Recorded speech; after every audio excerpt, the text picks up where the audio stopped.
Fiafi ina o valu binu te wa je nei tu la e liba ile tu fa wow hello Blue TV ya ai me se fo yo le por kalame o le TAUTAI A'E mal Bluwave favor tanto o junu ile nei fo I a fiafi o le aso lua se sul river masina o setembro lua fe lua se folo male tolu o folofa fa jalofa fa fe ia jilo to pa ia malo to malu Samoa le atu pele le lo to male nganga ia o le fa mo fo o le atu o fa me melo ia o le atu o po fia lava ia I tu fa ma tu li manu fa o le lalo langi e ta to te tala fa auto ia ye pe o le tala le upenga le TAUTAI ia e susu e lava le fa malama mo ta to mo o fa lupe ele no mati e sau se aso se te me fa ia yo no ta to foi ia e asiasi ma toi a fea si o tanto o tunu pele o Samoa. Malole soi fo manuia, stiute me fea au ngā nuenga fo i faiva, te tofia i le tua, ia a lea tangata, ma lea tangata, tai tasi malana ia tia e peio na te talo, to e ina malo matitua I le aso, ma le aso, I oe fa manuia I tama whanau o le nei ainga, fa manuia I tama whanau o le nei e kālesia, fa manuia I tama whanau o le nei nuu, fa manuia I tama whanau o le nei e tunuu e meisi o le malo, I whaiva o nafa ma matafa I oi o tiu te foi, ma o lato wala awina, ua fa manuia I le atua. Ia, ovolofa whaatalofa, ma wha awhelo I atu I ante o tau, ia ua papai foi I lunga o le porokalame maloa fua malo ua maua so I fua manuia I leanga le lei o le tua pa ia o sa o whainga tā leanga o sa moa o le fue lavi o le ai au talanga tā e le aia se vave le isi poto ia ngate ngafa tauli mai na pe puru fuai na sa moa a ua ua ta oto a ua a veo se ala wo ia o le vaisu e ala o le mga vai fita iai, e so o iwi, e so toto, e so o ano.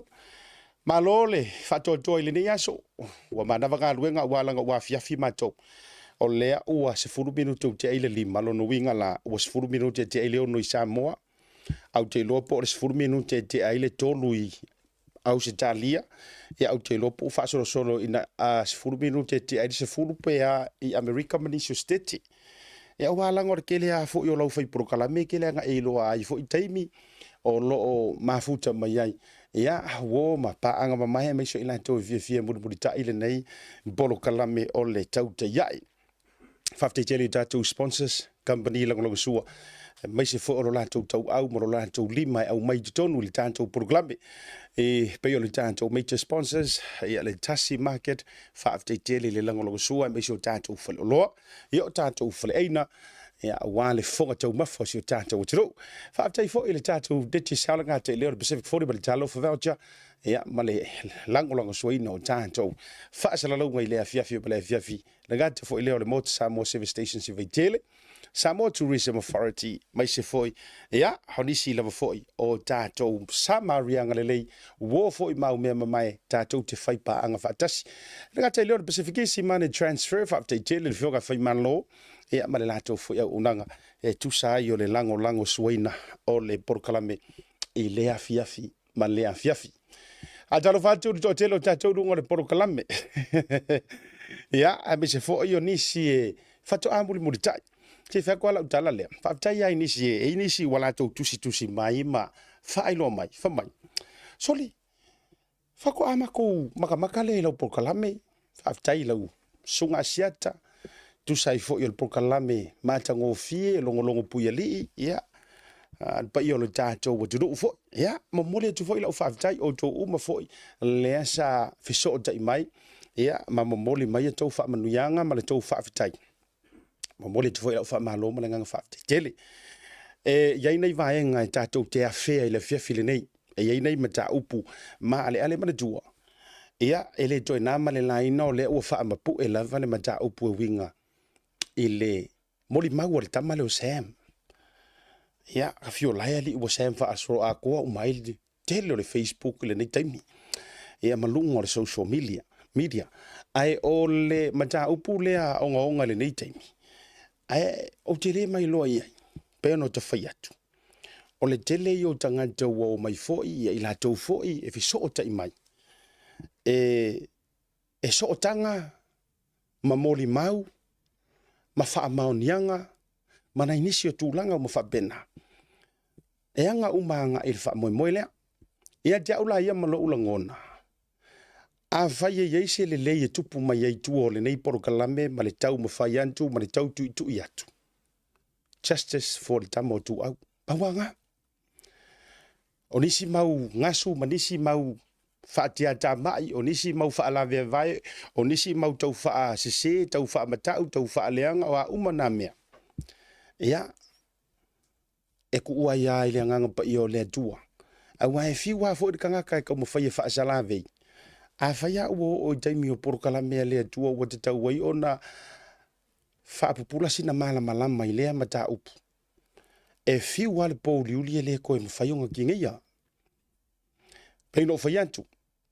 O lea e ta oto mai le mori mau ke le. Mai o te whaiantu fo i le fiafile nei. O le tele, ma le tele, ma le tele o nisi vaenga o ngaonga o le nei mata upu. Ia. O lea e ka penga penga fo i e au watu i lunga. Pe a wha pea e le eise me mwhainga koe whai ai tu atu o le wha alau i loa wha pea. Ai ai ni mea anoa mani mea le leia. Longo le leia matau le leia e tupu mai tua. O le wha maite ma le tau mawhainga wa mai e le saita le story le tamalea. Ia prevail Lambie o tonu. Ma maua le wha mauni. Mo si tamalea. Mana tua. E uma enga. A le o pai mala fai le kua inga. Ia aike ia ua maua ia a tonu o le pisa pisa lea marka pisa lea. E uma e hama. A nga ia tua ina ia wha maunia. Ma maua. Po o hai tonu. Le tangata. Le lava e whiaro lua isa o loko. A o laele o manofo le ainga. Maise o matua. I lea wha lavi lavi. O nisi o vaenga o le a whea le porokalame le neivanga o le viafi. Ia o le am whailon tau sila le tusila no uta ua tui le asoda nafi. O le am whailon o tau sila i le viafi le nei o le a o whaitau wina foi. Ia ina ia wha manino ai. Le tua inga lea na tua iai. Ma wha pea mai le tala. O le ua whailangila na wholaunga. Po le whaipule foi. O le tu malo nganga i whomaunga. Numero lua, ia. Numero lua. Ia, le fionga ia vai le paya ua. Iona se kuini. Whapea mai le tua inga. O ia, lea sa mali wai, le tali ia tu au. Ona o se mau whapea ua umono o atu le fionga i le whale tua. Ma whaato ese. E le matangaruenga po le official leo leo. Ma tautino ai. Wa lofa il whanga ua mamai ka maiki ma wha solo wha benga. Ona o se avenga ma mawha o lo tauso ina pea. E ala lea i le tautino wha pea o le fionga ia vai le tu lou pa ia sa ma mamalu ma whainga. Ia o le ala ua kusile. Ioi. Ia ua au tauli mainda fo i le kopi o le tusilea. E aveanga i le komesina o leo leo. E uma ono tau fonga le iai. Ia, e pe iau na whai atu le manu lau ti o le mata upu le justice for tu au. Nau, ai tatu chile atu le malo longa a umale malo longa kako whanga solo lo. O fu ima le whai porokalame a miso mata upu ele tele fua le tai la pisi alanga jitau. Ona momori pere whaaftai ima le wha malo. Ia, ile mamalo lau tiro le anturu o miso utou ono o tau wha malo si au mai mo tau fisosani mai. E taua. E le o se sue sue tala po se sue sue vale. Ai a fai o le taimi e te tau o na wha mapu e aile nei mata upu se ia sa ili mai le ave ka vale. Paua leo le mea le tau te fia maua. Ta tau te fia maua. Po o aile ave ka vale le angole upu moni. Ua ngape sue sue nga a leo leo. Le ale winga o le tala. Ua papa sue sue nga leo leo. This is the reason why. Na sau no manino le fionga ile minister o leo leo ma le komisinga i so o se press conference ma whaatatala noanga. The case is still open. O le winga o le nā tala. kusa o lai whakalikali. Po o ai sa vavali aku mangi informations. Mana jua fo ila. A sa vali aku kama lea malanga mori mau. E lea kari kongwinga. Mafua isea. They have already judged the book by its cover. Wa umo ngalanto fa masinoina le tusi o le tama lea e ala ilona whaavaa. Wala ko le winga fa samoino le na upu. They've judged the book by its cover. Wale ila sisi a wala e mawhai o nga koe momoli le mau lea. Se toi ilo ilo tu tonu o le ofisa o leo leo. Pawala lea o le awala. O le amai wha leo wha lawa ike lea. O lesi fo ila fesili ngu merkasi. O malama le mingiska. O leo leo ile mata upu wha aloto i whale lea malona o ngonga. Yes. O lai he has heard i rumors. A o le fesili ngu merkasi.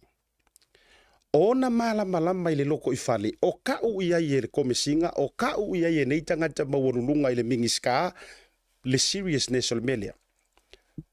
E uma ukango koe whaafonga wha matamata ma wha se o tausila mi o. E si au kama ikilipi le uma playa tuilunga. Tau te whaafonga i le fiafile nei.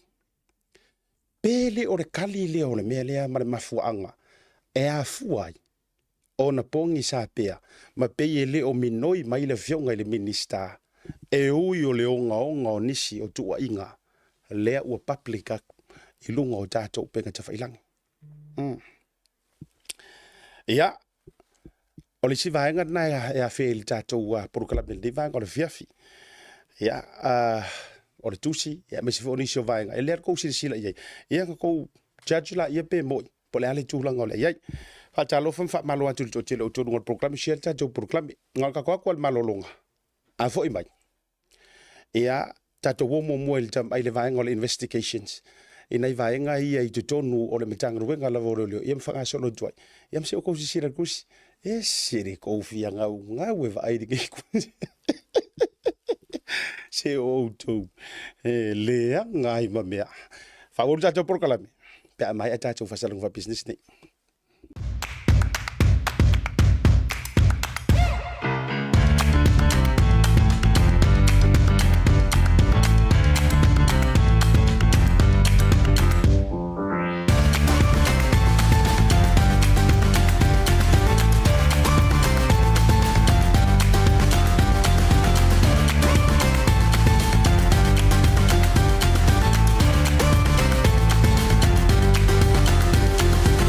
Tasi Market.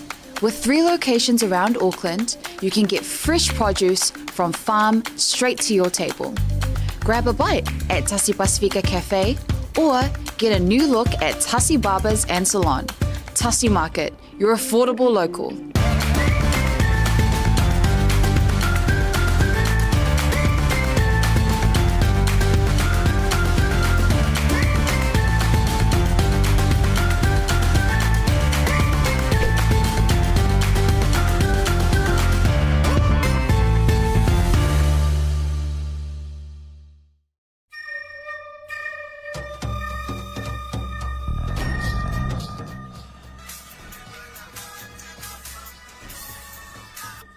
Hello?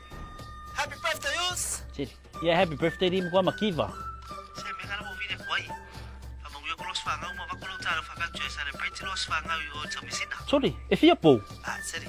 Ang amin kasi cross fanga of sin befi po. Uso, kan yung kokong yung member of fufu. Yeah, okay, so ifo. Pauso. Thanks, sis. Send love to the family. Okay, bro. I love you. Love you. Maroso. Oh, talo ko welcome to Thomasin. Maro. Be mo. Talo from Bacha.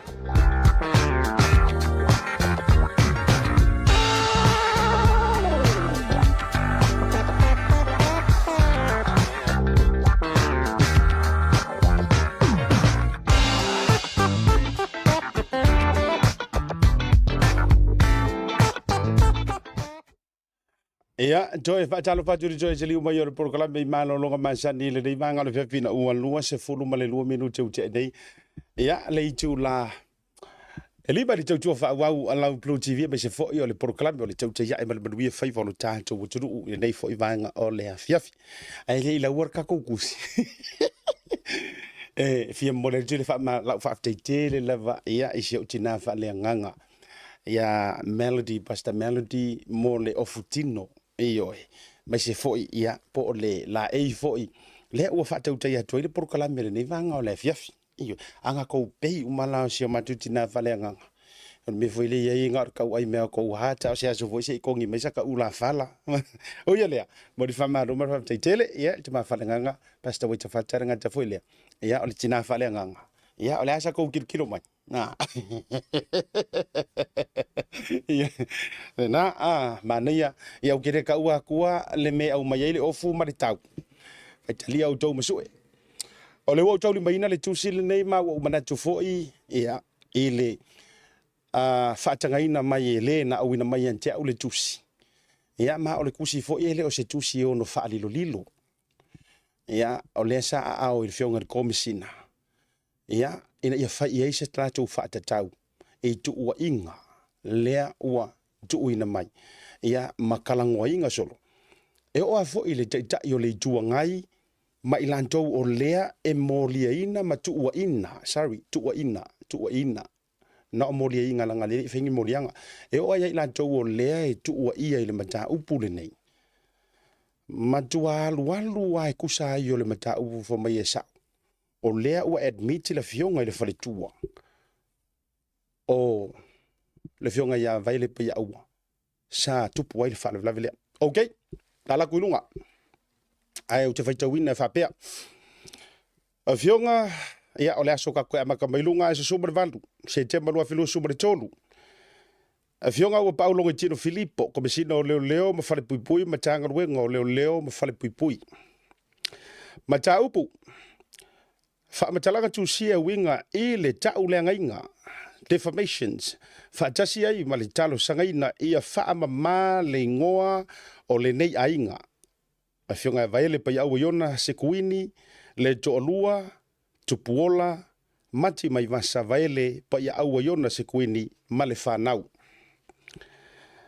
a fionga e tu sa yo le mata upu o fa ilo atu ilunga o te tu ina tuai le nei fa matalanga ma le loto ma fatia tele le matanga ruenga o leo mo se soswani o te tali tonu ole o toi po mala e le fa sala longa ilunga o penga ta failangi ele mata upu ele maliu o le tali I atu au lea o lo nafa pea ma le matanga ruenga le suesueina le terminei pe jayo la sefraile sulimo se te malua felua se furu mre tolu na nginga ilunga upenga ta failangi I social media nei fa matalanga le tua ia pea o le ngole ta maha o le ainga vaele pa ia ua yona sikuini ile nei mata upu ina ua maliu ua le mafai o na toe tautala mai e winga I nei tua inga o le ongongo nei tua inga ona ua faatupu ai manisi o fa matalanga le moni e fa pea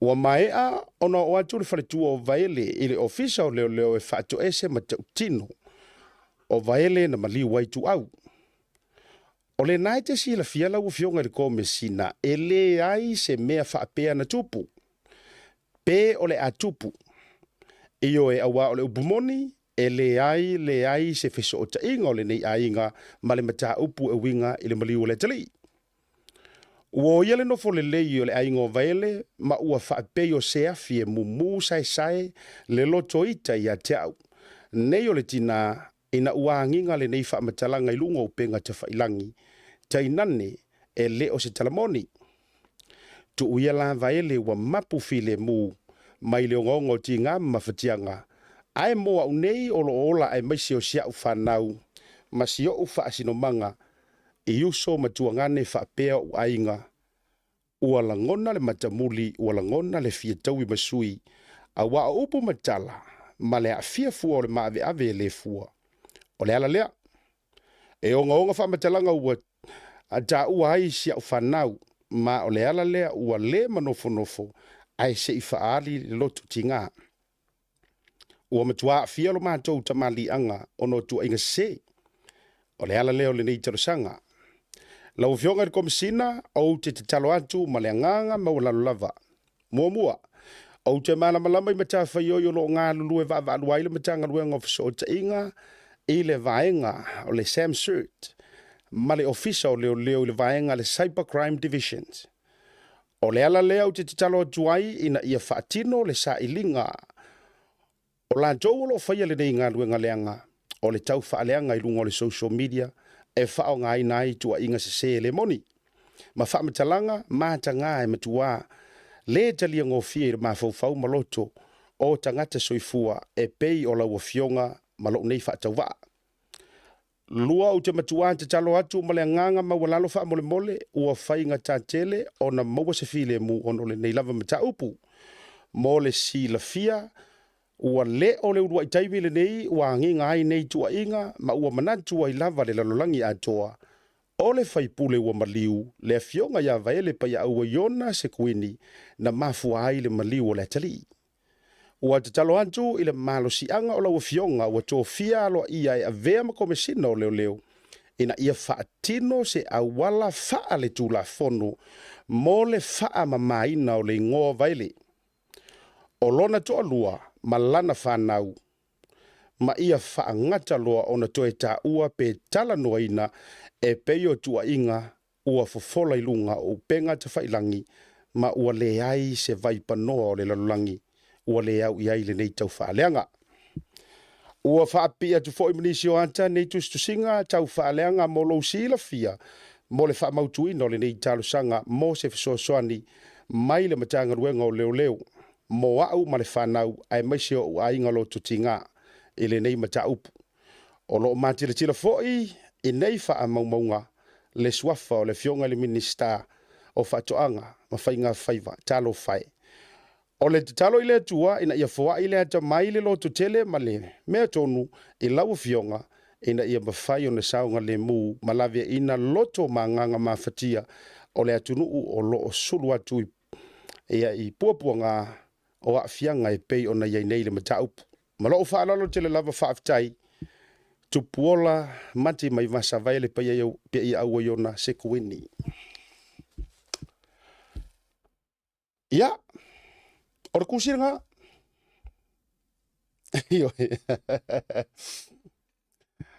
That's the kusi. Ioi.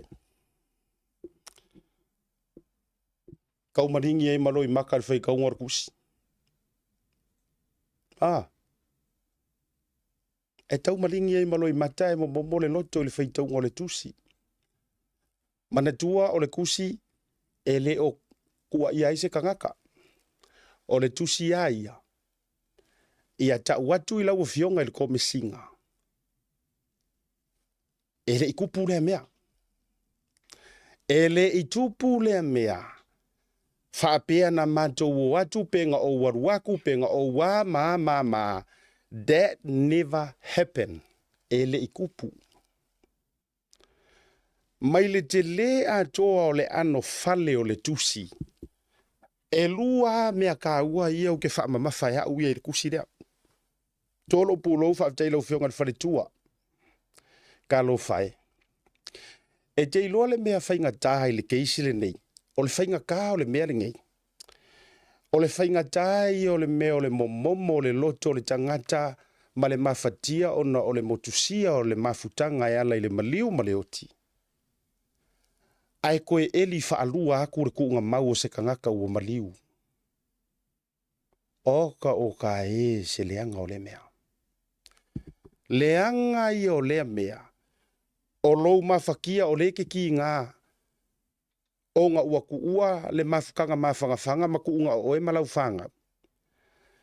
Ai koe o maini tangata e le popole ma le popoi. Koe eli whaalua lo kuunga mau. Kau mawhai e koe whaahoki whaalua oe i le kaimi wa o radio lewa e mawhakia. Tu lou whaafonga. E makua o foalo loko neo. There are no names mentioned. O te leilo foi po o ai e o ngā lea kusi. Oi, le ale wingo la utala. Le nga whaiar kala lea. Lea e whamai ngā olf. I e si whaletua o. O te leilo po ai e. Ngā whaiar ngā. I've got it. I do have it now. And if our producer, whapeo nei, maua le kopi, le vaenga fui lea, lea fuai, lea na mai whaatasi ma le tusi lea. Ma koe ko ngia la iro. I don't know po inga whaia mea lea. Le se i o kango koe su e atu na watu le lunga. Le e whapea mai na avaku whaakasi e markusia siti nā lea. Lea ute, whamai o lea ute whaupopo ina joy mawaenga ia o kau whaleanga ia mea ia lenga mafua il kusi. O le fesili ilo mafau. O ai le ngeile popoi e mawhainga whaia lea mea. O ai le ngeile popoi wa whaia lea tu ai ngā mea mawhai mai kulou ka ua sofa vaele tulou ele e mawhanawhana foi la uso o tanga ina inisio le wo koe mangkua e peia i tua whawhine o le tamaya vaele pora fionga ya vaele peia e masanira mantou whengaringa lea inga ia o kilangi ingi usila tulou la ilo ufa o ngā inga o le suafa o le whaipule wa tu umalo but to clarify le mata upulea okay o foa u le ngei ka ngaka la tau mawhai lava e pupungi. La kau mawhai e pupungi pai ma la whai. Tau mawhai e pupungi po aire, tau mawhai e pupungi. Ngā whaku ai lea, mea la le tau ia te au. Ia te au to me personally. Mea la le ka ore kala whaku. Le tala whatu le tala lea whai mai. Ua foi mai le whale tua o vaile. Sa whako ese o le makanga ruenga o leo leo. Po o aianga whako ese ei. Po le makanga ruenga, po le komisinga, po leo leo. O le ofisa o leo leo nga o iai. A la lea ua kilia le ea. Lea la ua tusi mai le whale tua ma whape atu. E lua mea ka ua lea ia tea umai le ano whale o le tusi. Mai le te leo le tusi. E lua mea ka ua mua. La ua fionga i komisinga e le aise mea whape an kupu. Pe au kango ngei e vai atu. Lau fionga riko mesinga. Let's set the record straight. Ele aise mea whape nganga kupu, please. You know that.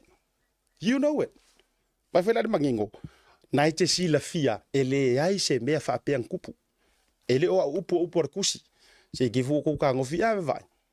O le nai te sila fia lau fionga riko mesina. Ele aise mea whape nana na tupu. End of quote. O le vaenga mua ngā leo ke fia manga e wha ila ufai kau le kusi lea. Meaning, there's no such thing. Le ai ma se ngā mea kupu. Second, o le vaenga longa lua o ke manga e wha ila u e lo uvai vainga ma lau tilo le tusi. Ila ufa alili walanga o le whapea maisi o wari foiwa mai o ke le lo se mea to load yeah, you know, it's rubbish. Distract ai fua ia ka ko le prokalame male mata upu o le e kalango inga. O le vaenga longa lua. Please, au fa pupu ua fa mai. Ia e faia mai ngei se fa matalanga po se fa ala wiloa po whatsoever. E fa mama ngai le ngo vaile. O le ngo ma le ngo la fanga. Ia whaatino se au wala wha le tūla fono, mo le wha mamaina, o le ingoa po le suafa o vaile. O lona to olua, malana whanau, there you go.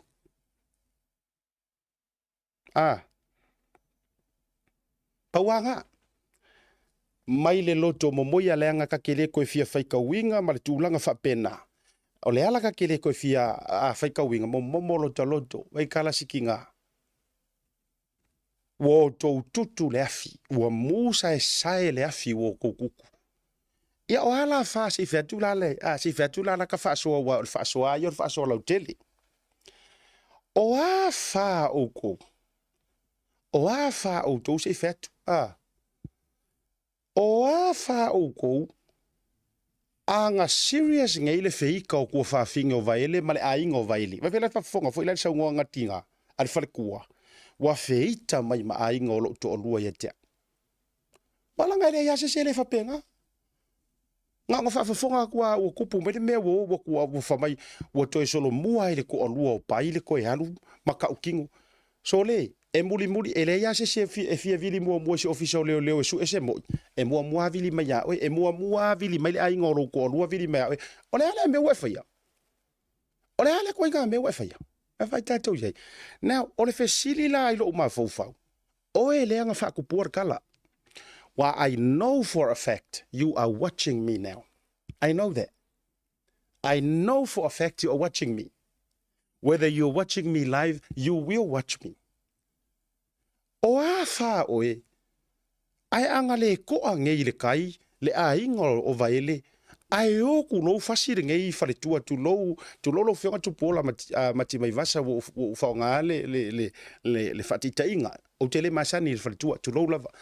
O a wha o kou, ai o so le whiika o le a inga, ingei mea, o aku whaakama ia si whare kua, o mai malonga soifua. Oh my gosh. O le alau mea la whai. O le alau mea la whai. Eke aka. Eke aka le lei, eke le popole, eke le kia. E matua e aka ma e li ma e whali le melea. Turo.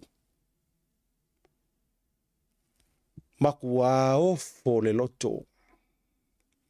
Matua ofo le loto. Anga whai ngei le melea.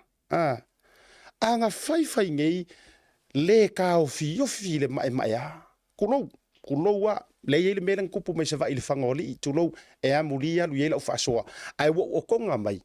Ile ku ai ngaki ngai loko se kangaka. Le wingo la utala.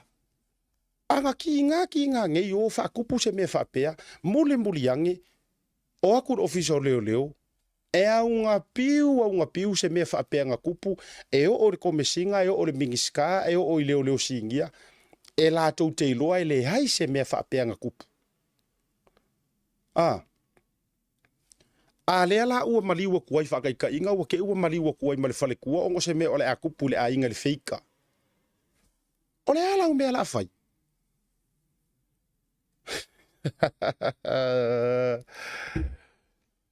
Wow. E ofo le loto. O la ufafetai. Fafekai ia ile aingo vaile. Tulo fafetai ile aingo vaile ma pelenga ma mae. Fafetai. E tau te le i ma fau ma walalo e peyonga ma fau ma walalo ia kangaka. Fa'afekai. E le i loa, maloa, masanga loa. A o tau standards. Ma o tau ma fau. Ma la tau fa'ato fa'ala inga e pei onga down to earth. Down to the dirt. Poro kalamea ko inga kangaka inga whaiale mea. Paunga, ai se mea o ke whaafekai ai. Whaafekai le ainga sa vaele, le ainga sa pa ia awa, o a o malava suli mawhioi, whaafekai e lo loko ar kou ko wha, whaafekai ngā kou apo re umaya. Sa maua a le ko vai. Aua nge inga e fuases. Aua nga e fua. Alia. Alanga o pine la i o la tatala. Anga moi. E alea la se iwakule. Kama i whamaramanga le al purkalami. Ana whaapea e moi. Anga whaapea e moi. Ma whaamaongi. Le mau lea nga au mai. Whoever created it. Whaapea ngā fiosi wharikua whako esi. Ana whaapea e moi. Ua leva. Ona fai se tautinonga whaalawa i tele a leo press release or press conference to clear the air. Ua leva ngo mai leo mwhapea mai. Ia o lea ua longo mai e se mori mau whaatua ina. O i la tau nei po olona to olua na soa ina le tamalea pena tupu e whaalawelave lea. Ma o le mea lea wa ia ao nei o leo mo suenga ma wa arrest for. Langa, do you know what? E ta tauna mo lia la kulo tu lo fionga tu pola mati mai vasa se faila example lea e tu watu yanga le tu la fono lea ngai ka kaunga mo lia la male fionga le fale tua lea pe anga sa o ko menki ko kango fika fai mai o lea la ino ta fai atu Kau pepelo ngi pepelo fo ie kau umi ele maua. O le winga o lau tala. O le kaimia ngā rua kueriki ngā kunou le fionga le whaletua e tau watu le maulea ma whailo atu. Whawhikai lo wha maongi muri muri. Pa e arresta oe because you were obstruct. Sa e obstructinga le investigation nga e kau mo whai e kau pungi pungi ngisi o mea e wha maunga. Wa le anga le wharongo kuala a fiar whangau. Do you know what I mean? Ah. Ia o whiangi admission. I said. O whiangi admissions nga walk in na koe walk out. Eva lo fau malu. O se kako makangaruega ea a leo, it's a ministry of jokers. Are we making a mockery in makangaruega lea? O tō e whaiangi kua inga kala whapea. O le makua ko le silafia, e tau mama inai, le integrity. O le makangaruega o leo, ia kou mea ia kukeo mai whaku. Lai whapea tau te ata mamai, I little did you know, o le makua I lower ngā kua inga standard wo tau whaia le makangaruega o leo. Le la ukarango a koe winga le makangaruega o leo. Why believe you me, o leo watusi, let's take a look. Let's take a look. Po le ala le response ngai malo le malo, le la I may say not overall malo le malo, le uku sa or kom singa. O le fesili la le fesili le tula I mai lo ma fofau. O ka ngaka ngei o mai kau fai create mai me o kala ia pengi scenarios ia ma allocations ngei ma tūlanga uma lava whapena. O ka ngaka ngei. E le ai masolatu umanga whangafa loloko. I kua o paka kua. O tala fatu nei o le awhai. O le winga o lau tala. E whawhewhea o ngō kou whai mai. O le ua aru le whare kua whako ese pla. O le tau a outou. O la aru e whako ese I whaiwhi au e uma e a. Whae eli mor whaiwhi au ia o e wha maa ngalo o e kaimi lea. Lomi whaangi wale ale leanga o le ngaluenga ngā lea tua ia whawhi maa ngalo ai. O lo tau manatu lava o le ngā le mele i office o leo.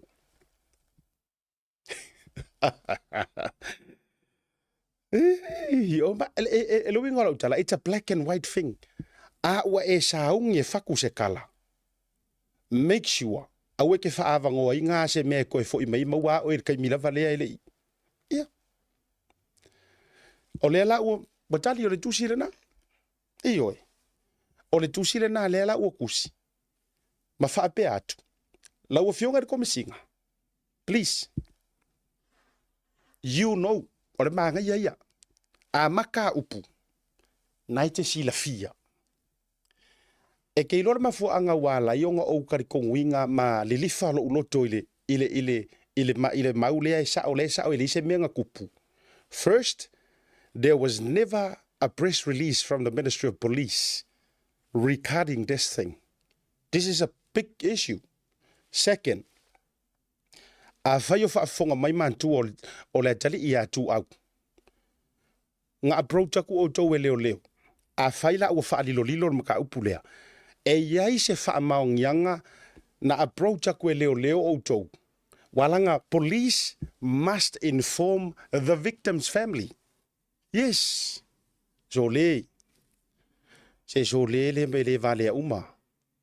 O leo whai atu lau tala. E ka kau o nga iai se whaamaonkingoa ma se confirmation ale ainga la o le sunga ia tu au. Ua uma ona approach atu I la tau e malu le malo ma whape aku. Ia marilia maia. O lea ua mato maua confirmations. O lea fionga ia vaele pa ia aua. Na marliu waisi o tau walo po se atari. Lewa ia makou wha maunga nga sau le wharekua ko akuri makangi mga meuma. Now, my question is, ia matua le fionga ia whasavalu. Ioi, whala ma le whaletua. Tua au o le tama. Ngau o se me whape ia auto. Na whailoa atu whape leo. You can now, live in peace. Rosie. So, you can now live in peace ma whape mai. O lea ua maua mako information. Ia, o le fionga ia vaili. Ia e whainka nga arrest langa o maliu. Wo o se ngā mea. A whai ele ai. Wa te tauna tali leo kusi lea. Yes, ua tatau o na tali ma saunoa mai le komesina o leo. Kali mai le kusi lea. Whether pe kali privately or publicly, somebody needs to answer and respond back. A whai o lea ngā wawele response ma le press conference a malu o le malo e wha mangingo mai lea kungu e se ma le wha maungianga kala ia ua whele whea vea i solo I lungo o social media e winga i ngi government official maratua ngā o ngā uma ngā sau o Sam pā mai le whakarangoanga le ma pā mai le news wakako keke I umai. A day later or a day and a half later ai ea mai lunga le press release a leo. Oka se vavi. Oka se vavi. O le fisili lo mafaufa wai. It's a black and white thing. Leanga o lelele I levanga pisa, mai ka mai kiki lelele young oasis. Wa kauloa langa whai oksa ka kou kari. Kari lo leo mangu ele I koe whelelei maingi ma a malu lau kelo le kungu. Lea la ua mai le kusi lea. Ea e valvarusia au le fau. Wa tauna sau se whala wa ikele. Leanga e le o private, le tarosanga le whai aku wai ia wharekua. It is not private. Whafonga whai lai upor karosanga. Au mai sa tau whaasisilanga. E whaamamai ngai le ingoa o vaile. O le ingoa o le wharetua. Ma le whanau. I le lalolangi. E public land mele mo mia ele se private. E public le mele mo mia. Le demanda and apologies. Yeah, in fact, if you were sure kakale la feeling of fire le kakale nga fire le fasala launga le fa pe le nga lu ya se farikua fa ko esi. Su e male asing. Matua su e male iku. Ole mea la le na watataula ona fai le taimile nei. Ole mea wa kaunga whai de kai mirengi. Pe awha a pea o lea ua a ao malu o le malo. Ole mea wa ka kaunga whai. Public mai se mea. Wa ready ka graphics lea. Na le toni whai lunga wha mole lea.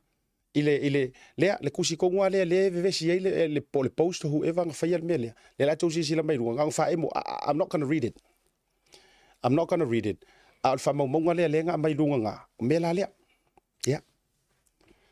Ngai se ko ya ko se marka screen. Alo wingo o tala ina yo to sila fia. Le nga kongwa. O le nala ma le fa sala lo. Lenga ko fa longo maka ku le sheinga mai o proclamia si vainga sia ngai po Oscaria e.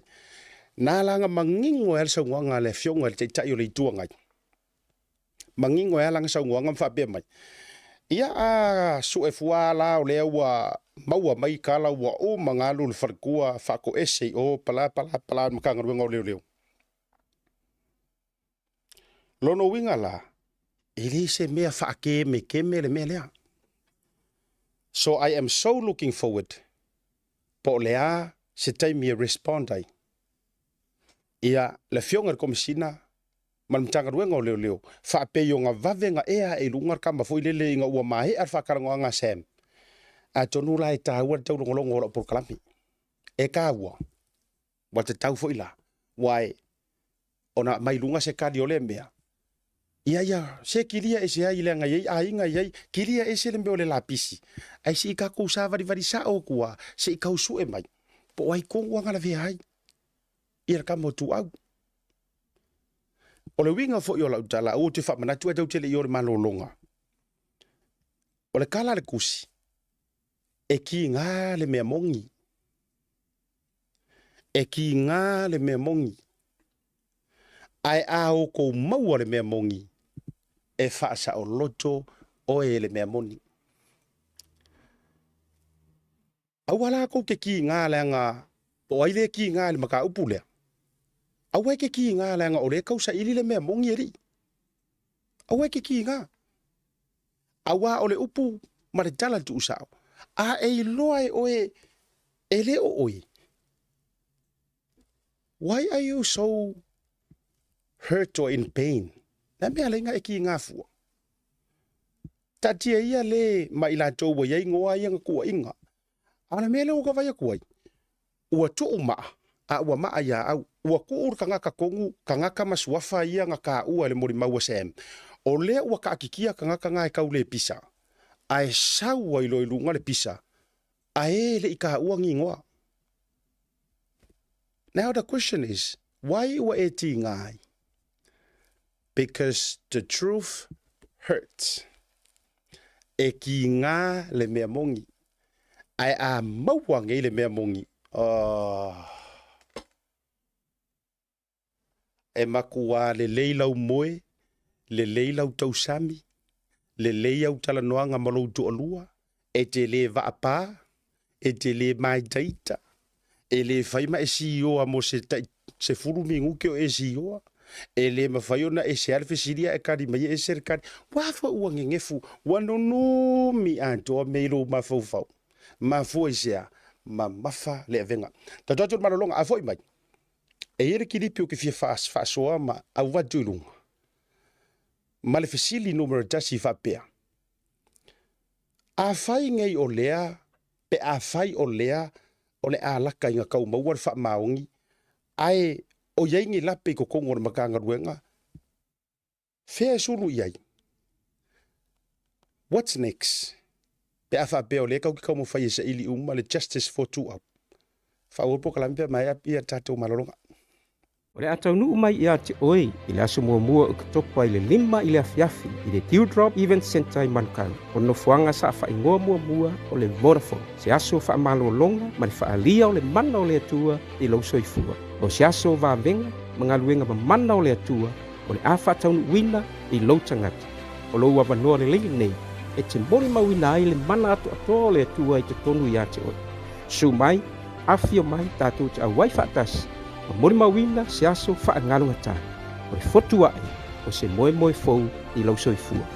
O le ala vaso le a e tauri mai nai, se whangu sua upa ia mai Israel e le aiso hata. Awana i emsia le neia manoa matangofi. O le a e mori mawina ai fo le ulfale mai o whaatusa, o le atola au o le whengainga a le atu. O se aso whaamorianga mo oe malau ainga, aso mua o ke topa i le Dewdrop Event Center. Manukau, soifua. The Color Shop in Matavele can brighten up every aspect of your life, from interior to exterior. You can change the look of any project you have, from auto to home, around the yard, and everywhere else. Bring color to life with our selection of the best paint. Come check us out, because we're more than just paint. We got bush knives and a whole lot more. We're the folks that will help you kick that drab right out. So come into the Color Shop in Matavele. Call us on 25577 or 21527. Drop an email to cs.creston@gmail.com. Jamie lo wanjile ua joe fami nu teo na jale le tula e ono ile tau tua whauau. Ia a le Blue TV a se foi o le jantou programa le tau ia e levanga o le afiafi. A o jato ia ina inisio mata upu ma ale matulanga whapena ia me se foi o le tusi. Ia leana tu ina mai matulanga whapena. O le si vaenga, o le fesili lo mafufau. O toe sao ngale mu ma toe tu mau se whaatua duaina o ni mata upu tutonu o le matanga ruenga o leo. Wa o le aunga o au ke o nge mea, o le aunga lava o au te, ina ia maua ia se taunu unga le lei mo le tamalena maliu, ina ia maua le ami o tonu ma le ngā fiai. A o le mema lie, pe a fua i le mori maunga au mai e sem, manatua, until now, e le o whaapea wa iai, e le o iese wha maungia ngalanga le wa umanga au mai ngai e malo la tautala. Ai manatua fo, o lea tātou te whaasoa lava whaala wai tele, until, i le teimi e toe ato atoa ai le nei mata upu, ma toe o atua i le whamasinonga, pe a whai e mawhainga koe ave le whamasinonga. A o le fesili lai lo mafofau, a whai kako ki kurikuria ngei ka ngaka ngei na tā ua i le mori maua semo le a fia ina inisi mai a isuafa o ne na avea makome singa mua, whaasoro solo mai ai i le fo i olo iai le teimi le nei manisi o singia. O le fesili lo mafofau, o ai e mawhai o ngā surufanga iai, o ai, who can we think la tau te mawhai o na toi whaia ni su e ngole ni mata upu neo. O le fisidi. O ai le tangata ia suspect o le mata upu le nei. O ai ngi suspect o le mata upu le nei. O ai tangata ia masalomia. Nga kupu ai le wha lawe lawe. Mana tuala. I le urua i kaimi lava ngā kupu i le wha lawe lawe lea. Na laualunga i lava ni press conference whatever. I le taimi, o le aso lusu ma le tasi o pelila luafe ma le tasi. A whi sa o lau tau, vai taimi lea lena tupu i le wha lawe lawe lea. Le futu amai ai o whi ngā palo ta tele. Ai, o le visili la. Awa o ngei fuafuanga. O ai ave iai. O ai ave ingai mea pia whapea e o tangata ia a fia mai lunga o kangaka. Laila tau te ua whapea le pule e whai ai whai unga i kokongu ma su e ngai kongo le makanga ruenga. O le maalia ia, o le ata lavlea, o le akango ua mai lunga na te li lopo ino na tu whaatasia, and I credit the person nga kango ku whaakasi. Ai e yeile ango whale u ke fia whaasoa atu ai. O le itu pito i maa ale lavalea, o le maka upulea. Mana tua, o lea e masalomia, wa avele masalomia nga kua ia isi ko ingo vaile, ia le watali le tusi ia le wharetua, ia le wakusi o kiria ngā mea. Ia mai te ofu fo i te tali kairo e se kera ngonga yo kingore kau mangiki le kua inga. Anyways, o lea wa tau silafia, e ia ile si sui mamalu, lea e masalomia. O lea e fai maile i kua ngai. O le sunga ia la auli le si lea e lui, lenga lui ia e. Ia, le la ukango e ka uaku le suafa o le mingiska o fatoanga. E fai ele fate tainga lenga o suafa ngai. Lea la ua sau ngai, a vai la tatou ave ese nei la vaele. Whakaikainga. Tatou ave ese vaele ia. Ai au mai lai lunga suafa nei. O government officials ia. Lea e whikongia inga solo malau manu ia. Whamai isi mau. O lea lai le pule rimoni a yafi. Lea la vea ima le moni mau a Sam. Ai whai mai fo isi mau. O le mingiska ya la auli al mali toa. Leanga o lenga kupua e le mamau mai malona mauta fo ile ta ure mauta o Samoa i nai le Maali Street. Suafala nge yelua. O le winga la le fatua i nei lautala. O nga kako va ili fala we tele le ilunga o porokalame le nei suafa nge yelua. O la auli maleala i le pule. Ai ke uo mawale video lea. Ma alia ia walanga lewa matua pressure umai tangata. La o fionga le mingiska. La fai mai singa au saunguanga. O yaingi ngei mea kukupu i kokongo le makanga ruenga. E uila ele i maua se moli mau tutu e peyo le moli maua Sam. E faa mau ngia ai se kua inga nga ia la auli. O leu te fai atu. O le foi I'm calling out now. A faa peo e faa fonga mai. Wai sili da mai le media o maka upungi, a whape o le mawhainga so rau tinga i leo. Okay, I am willing, if so swang yaku i leo. Now I'm calling on somebody, a whai o ele ki ngofo mai, ai sa o ele nga e mori mawinga, e pei al mori maua Sam le nga whai a whaasanga na ia leala li pule. I would love to call you e ke saurunga fiska whakaronga. Ai se o fasingoa kula le video le amato e whatepa o le video le ngo maua mai lunga. E credit o te whaftaia i le tangata no na tu whatasia. E lau kango i e malia mai so whaonga atua. O le audio le anga o le mea na tupu ma le video. Se i kako whaamatala i le vaenga leo di tau whatua. I suspect na i lua. Tangata ia le ala ua le soifua mai kai miringei. Po o hai e li lifatele iai. Se kui fonga lunga le tato video le ana o maua mai whamole mole. Tu tonu o le parlemene. Ele me está olhando. Ia. Ele o mats fautuanga. Ele to eu foi eu lu. So eu futa para la velha teu sangato. Mas ata mafuta. Ta tele tal no anime por kiki. Esa. Ata tal no por kiki ne. Ele me lentala na pisa. Ele matofono pisa. Apea. Atonu ele me está. Ele locale.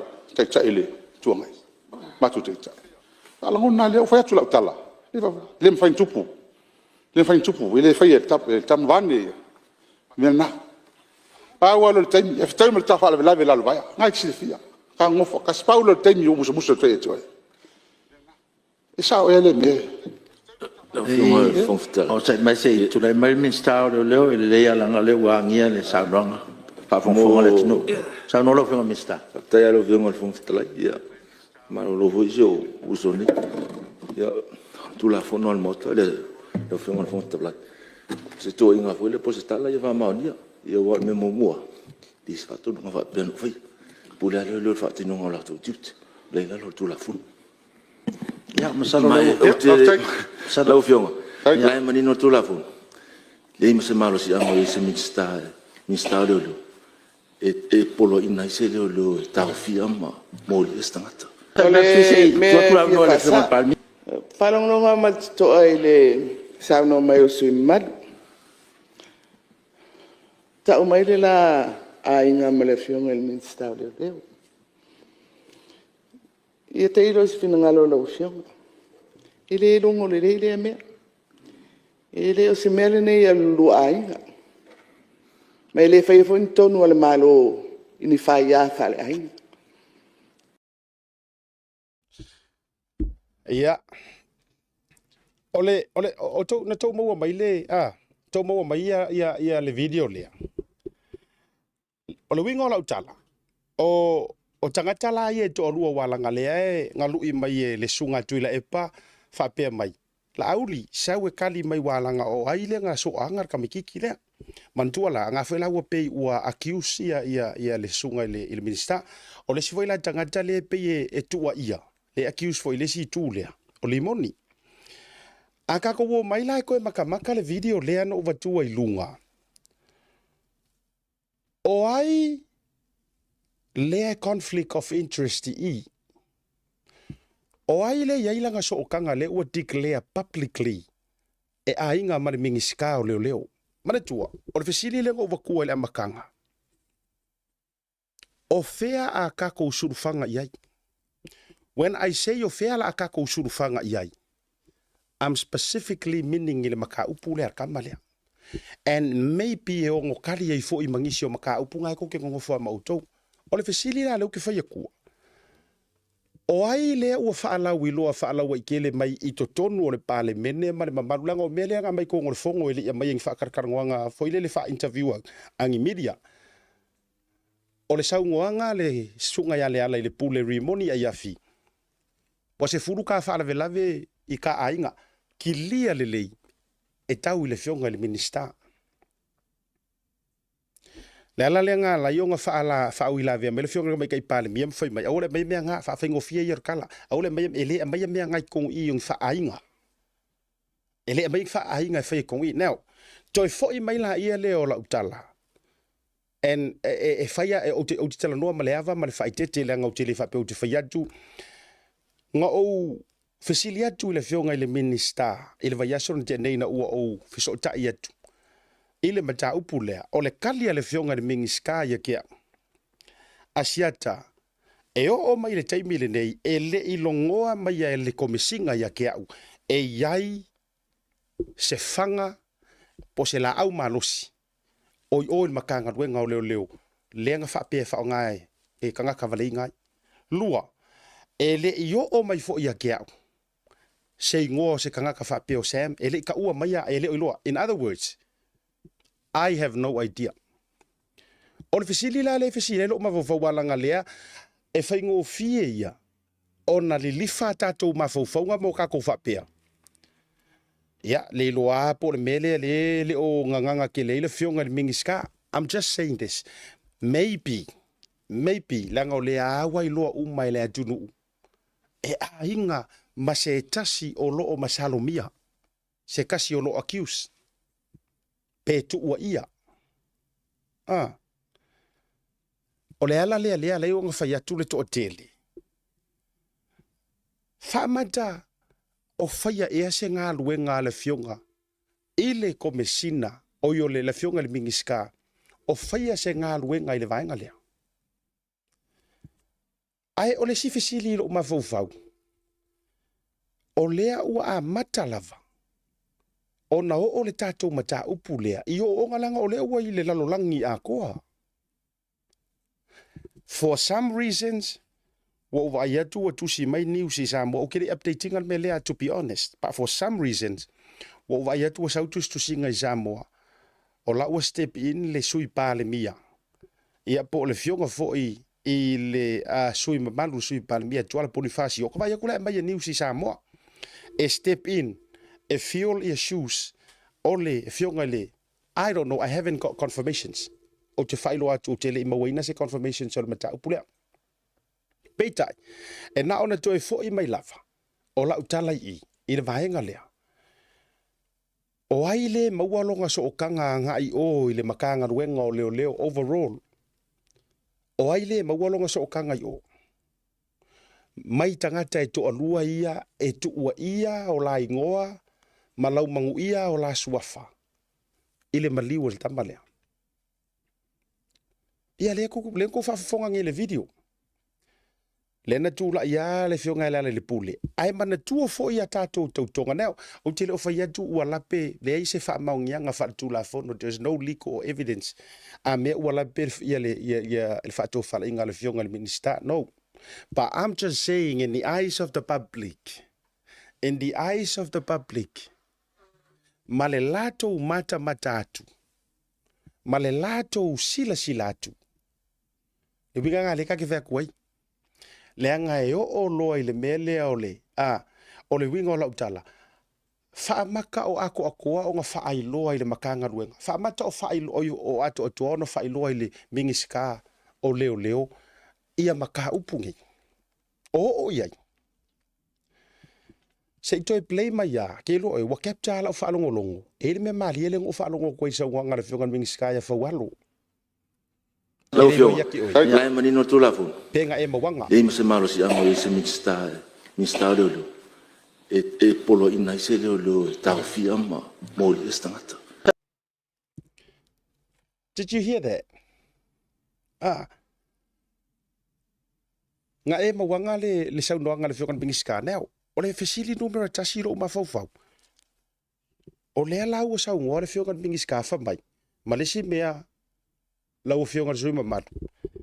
E le ai se malosi anga i le mingiska. E na te whaatonu wina ai se leo leo. E nga ia mōlia pe o le ase mea.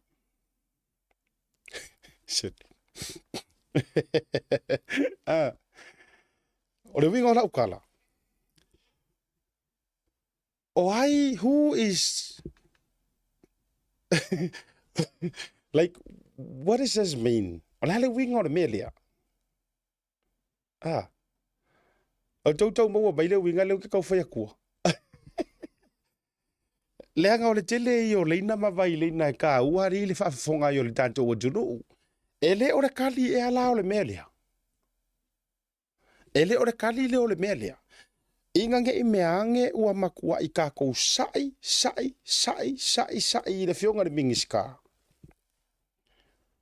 Lele mangingo arsa uanga. Ele aise malo si anga ya soli. Kua ka fifiki ala kome singa ma leo pe afa fonga i kalale. Leifa toi foi. A tonu o le mea lea le ase pela mai kokongo o le kusi. O le ale tusi. Le tusi le atu la fono i le vā o tiuti o le mingiska ma le makanga ruenga. Maybe. Ai a whaalongo ai kangaka. Oka. O le ala, o le mafuanga la lea e a fua inga peye. A whaila e le popole, e funga le ena le popole le, e le se maru si anga le mingiska. Longo winga e lakia o ilo e mingiska me umaya. E lakia o ilo e mingiska nge me uma. Ia.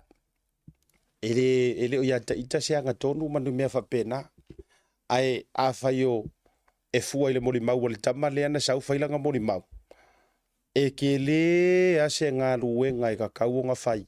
E toi whaatūlanga ile matanga ruenga. Ke le ia. Ai a whaapea mai wai paule mea lea e whamai malo le malo. E le ingi evidence. Ia onga ofisili lea. A o fea le telefongi ar kama lea pe a whaionganga a wakuru telefongi. Where is Sam's phone? Lang telefongi le ngavak. Au fea. Wau ke la longa o telefongi ngā ngai ngofo i le kele o le evidence. Pauale mea. Inge I mea ange ua ngā le telefongi pe afa pea sa o ngaves telefongi. Pauale mea inga ngā le telefongi. Ai uma enga. O ngai ave. A o lahe liki umai kua. Pauanga o le mea. Inge ike iwa whaalia koe ngisi ngā evidence. A o le teimi le nei. If I were you, whoever, if I were you, that police officer, if I were you, that commissioner, if I were you, kango ye faisa o ngaruenga. Kango lo faisa o ngaruenga ngi kaimi. Manu, ta koe foi, manguele I o mai ngisi. O lenga liki e kua mea. That way. Ele le yarek fai ro, kaimi ngai fai ma le fa maungi. A au mai ia leo mai fafu. Si fatula uia vai venga lea.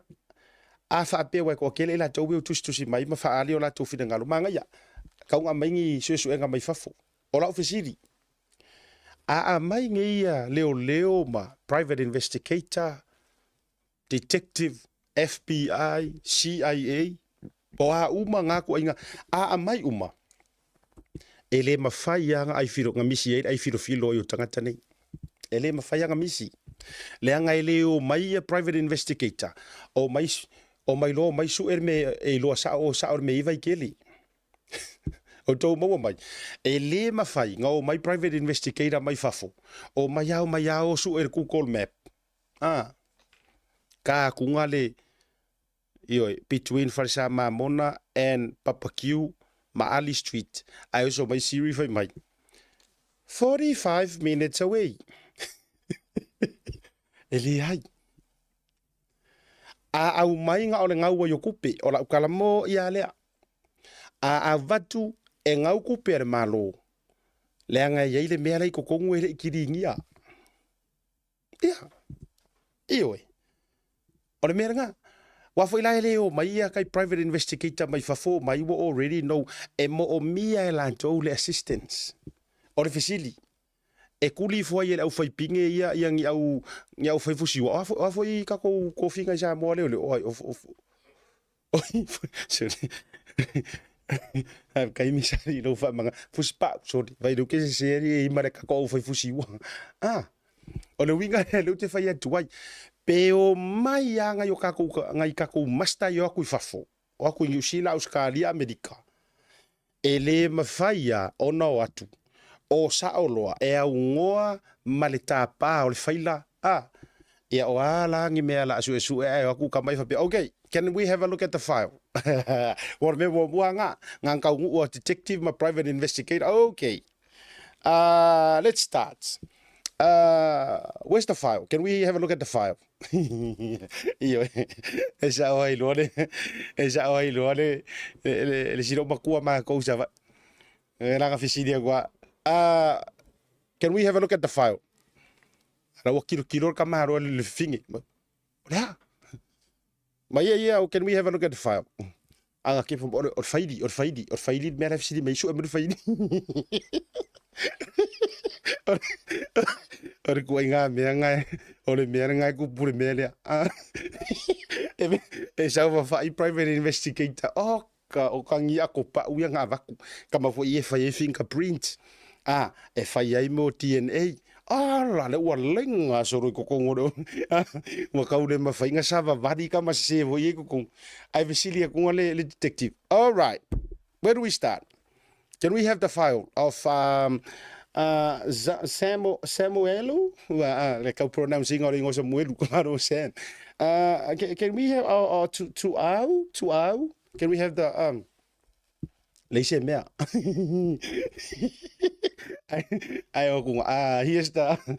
Here's the file. Ore konginga ka masese fa aka wiga ka dia ko fika ya available. Here's the file. E pawale ole faila e lua kausanga. Ai palasi le faila. Pe le lea lau pepa le Lai fa mo private investigator o le pusa le mere la si imai. Kama fo ye ko ke vai kunga Yo, excuse me. Para silalo le pusa. Ya si, excuse, para silalo le pusa. Wafu mo dua tausanga. Ai sa unga faila. Excuse. Yeah, there you go. Thank you. So, nga kiro. Iyo. Nga kiro afa pe maleo. Wafu. Koe iyo e siwa bema e siwa la mo ngai leo ko male hotel fo ngade le la ngo fo po alo fa sanga si leo e solo ki ngale malulu aver solo ngole afu la fa oh man yele na e ngala ngo fa yak, it's a waste of time. E mai maule kai mi eva ko investigator ma apa mai fafu. Karie mai ko kongu. Karie. Iyo ma kwa karie ko kongu. Ke ro foi por kalame nei. Pe afa pe moi. Leo ke karango ha we it's a general conversation. Afa pe moi. Kwa karie mai ya. Kwa karie mai ya. Fa pe mai ulpopo. Esi wale fa pe mai. Ulpopo. Mai mo for kai me ke mi ngoi mai nga. O mai ko investigator. O re a sa fa kama. Iyo. Ai se me te tau na fai. Ya. Tu alalo malo lo fionga tama tai pale mia o ko alalo. Ele ya mo o ili wa. O le o sa no mai le matanga luenga le la to fa ala wiloa. Ile vai aso de te nei pe o pora so vai le fa be mai. Ele fa maungianga ngi ku inga matulanga nei le nga ile specific message ngo sem. No. O le kire yo au kuai. But I have a feeling nga mafuanga mai le mele ilunga. It could be o le mafa atalanoanga le safai. Now, o le fautuanga ma le tualalo. O lau sau noanga na e sau noai lau fionga i tamai tai pale mia i to tono le mauta fono le pale mene o Samoa. Wa tatau o na sei malea. Ele o sa ukala o le sau noanga le fionga tamai tai pale mia. Wa tatau o na sei malea. O le kali lenga. E makua faalupe umai le vao. Ma ngoko ifo i le moanga sau. Ngei kau mawhai nga uma o ai lava i la tauoro o tau mawhai e whai le justice for tu au. E nga o se foe lava e whae e le kau. Pe a le sei malea a. Kari nga. Nai lau fionga le tō wha o le nai lau fionga. Le ki o le nā fo i lau fionga. Le faa toa ma le tō wha e sa ili ai. Ma koe liu. Toi liu alo le lupe. O te le talitonu, o te le i o eina le mau le wha pēr mai. E ese le treatment e whai le tangata tau o loa. Ese le treatment e whai le kangaka la wasa kulou, paunka, kulou, ai maruanga, ai aisa, ai pia, o halava. O te eta no. O te toi wha manatu ma o te tata longo i lau fionga li tamai tai pāle mia lau fionga fia me na omi ma ta afa o ur sa pito. Leanga e peinga eva valu. E vea kuala ukala le wake au saulo loko le mea. Leanga e peia sa whaangangana o e le tua na e valo ia mea ia. Sa e kuma e valo ia mea ia. Ai le itu lai le fatu tua ile tua sa mo watasi. Sa e valo ia mea ngei. A o avea o e masui pale mia. O le whainga ma lo watua e na iatu. E na ua onga ma lupepe le tau manu ula. Fa lo ma fitongi ai fa so yo tua oi. Ia le case o le peleskenge le sa iai. O fa masingonga. O fa ngua maswafa. Na e tu lai lava ma e fa manusina ma fa pea usaunoanga. Pe ua ese ea le kako wha masingo inga ma le whai unga o kangaka kau o loa. Ese ma le kangaka le kau o loa. Skulaki. pe ua tātou faa, ua tātou tā nofi, ma fai faa singo manga o kangaka, a fai o oe e ke le kau o loa le oe se CEO le oe se a, le kau ria oe. Na ono au toi valvalusia al fau, e le ma fai o na maua le ami o tonu le mawanga o kangaka rea, po oai lava. E le ma fai na maua, pe a le se ia mai malea. O lau malelenga ngā sa fai.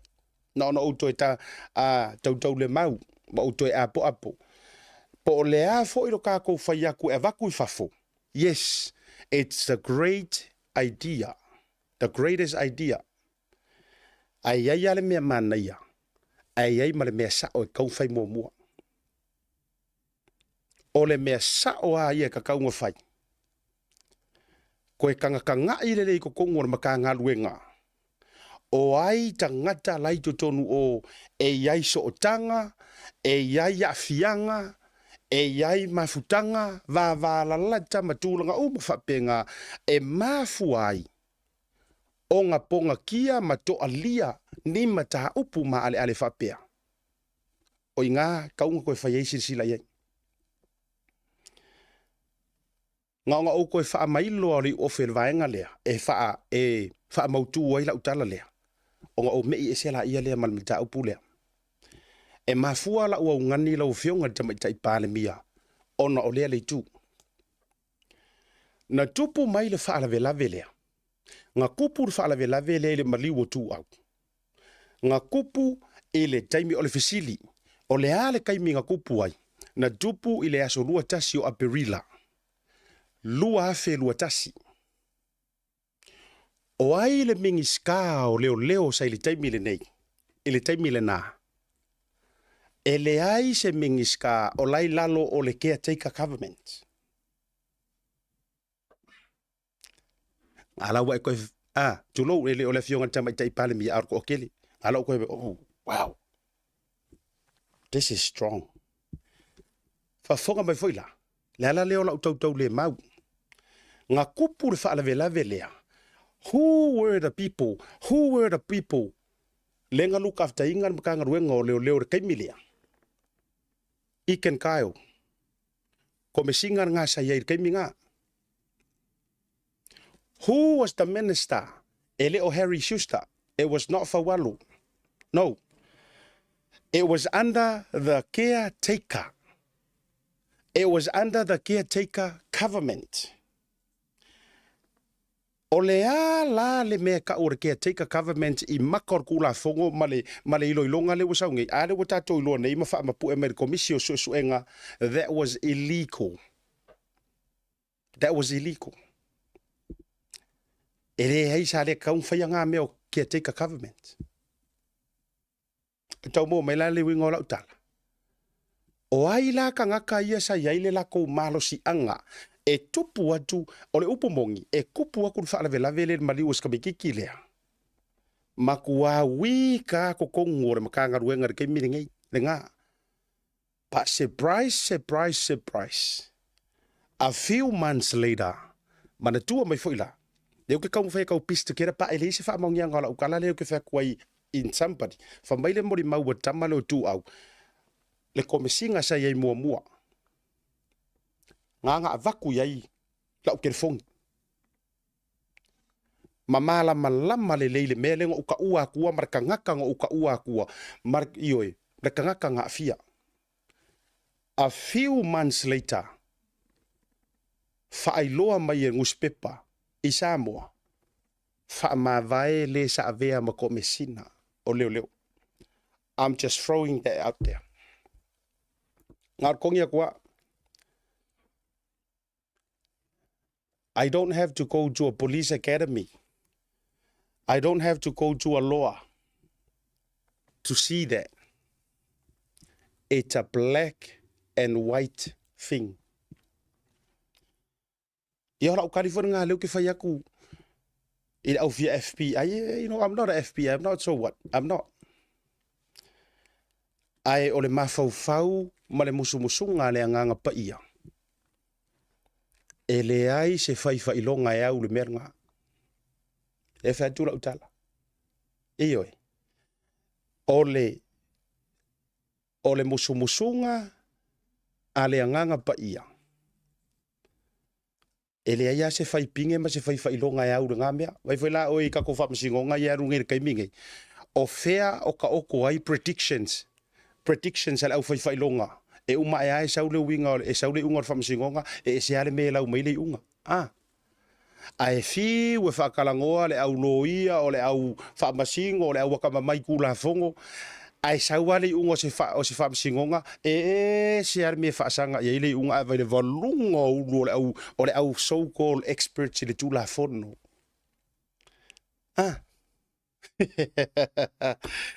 Ngā wakok whapenga, tatatu malolonga, a foi mai. Whaisinga ko mai kala ruinga le vaenga le tupu mai whangoli.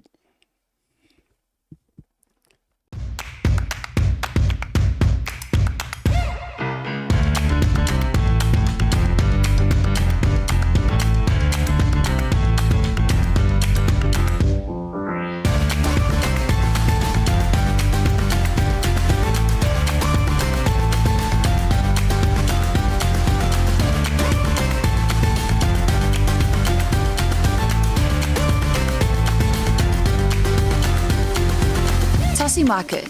With 3 locations around Auckland, you can get fresh produce from farm straight to your table.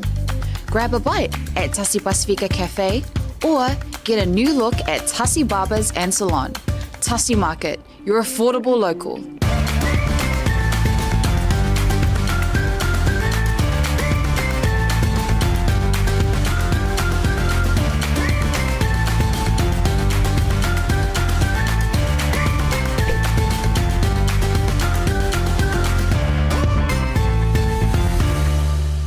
Le atau nuu mai ia te oi i le aso mua o katopa i le 5 i le afiafi i le Teardrop Event Center i Manukau. O nofuanga sa whaingoa mua o le Vodafone. Se aso whaamalolonga ma le whaalia o le mana o le atua i lau soifua. O se aso vāvenga mangaluenga ma mana o le atua o le a whatau wina i lau tangata.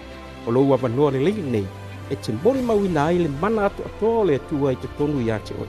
Su mai, afio mai tātou te awai whaatasi. O mori mawina se aso whaangalo ngata. O le fotua o se moe fou i lau soifua. O le ala vaso le a e tauri mai nai, se whangu sua upa ia mai Israel e le aiso na tau. Awana i emsia le neia manoa matangofi. O le a e mori mawina i fo le ulfane mai o whaatusa o le atola au o le whengainga a le atu. O se aso whaamorianga mo oe malau aing. Aso mua o ke topa i le Teardrop Event Center. Manukau, soifua. Te mura wati leo wa awhetonu lava nei tū lai ono e le tautua whaua walau Blue TV me sir program o TAUTAI A'E malamanui whai for tātou o turu. Ia, malo whaaftai telefo ili tō tele o tōrungo le proklame. Wōma paanga awane ingalo muli tai le tātou proklame o le TAUTAI A'E me se fōra unanga le Blue TV e fōra mātou tai au manui o le proklame le tai au. Ia, au mafo ina imisia ia te o tō. Ia, e mau mai tātou update mai Samoa. E ana te whai atu. Ia, o mea ia e anoa, o mea fo iwa iei o wha maumaunga ma tūlanga wha pena. Ia, e tau te whasoa. E iei fo i o le TAUTAI A'E ia fiafi. E iei le vaenga o le prokalame o le whasoa. Whasoa mana tūlau tele. Le tau te whaafonga. Le aia se whaatau matatau. E le fo i se tala a mea ua wha maonia ni tua inga ia pai. E na o tala lava o lo o tātou whaasoa i ni. A whai o le ua sau noa mai ia na mitanga ruenga o leo ai o le te talo lava. Ia toe whangua. E toi whangua lea mata upu. Ia, ma seu sirisila ina ia maua se ame o tonu o wāle tari. Lai tangi mai ala, le toto le tamale atu load whaafonga maua le turu. Sa o ele kangi ale lo makua o fea ea, kai ele ka avale e vaveo ngai loa o fea, kai ele ka avale e makua fiwe sue. Anyways, o le vaiaso la mafoi lea ele whaiunga le vaiaso. Na mapuna mai ai se tala mai le modeli se la fai le fioanga o le whangoli e le toi tau paupoina o le wailunga o le social media. Wailunga fo i upenga te whailangi se video, se ata. E pei na ua manu mai le tala lea. Pei sa kauama mai le o ngaonga o le tala lea. Ina ua na o le tusi o le tala. Pei kai. Ngā liki mai loi kua le video. Ona ese rola ia leo le mea uta oto mai ai. Ona ese wau gele longa ua filongia nei le ti ngā o le ita, whaanoa noa, mafatia, popole. Onga wa mai lunga I tatou wata. Wa mai lunga foi lele po ai lava lena la tau sheinga mai ai lunga. Tulo foi o le oto ina inisi o tula. I won't show the video clip o le respect I le fioanga pa ia foi o wale fio sa fa. Mis foi o sa pesta. Vai atu le falfa o sa maunga. To te tele o le tu. Wa umona o fiso o tai faa loto I fale. Ia ile mata upu I ainga o le pointa le nuu. O le taimile nei faisi ma ale tau mawhai fo I atu se fiso o tainga, tau sa ili atu sa fiso o tainga le fionga ile faipule. O le tu malo ele I manuia se fiso o tainga.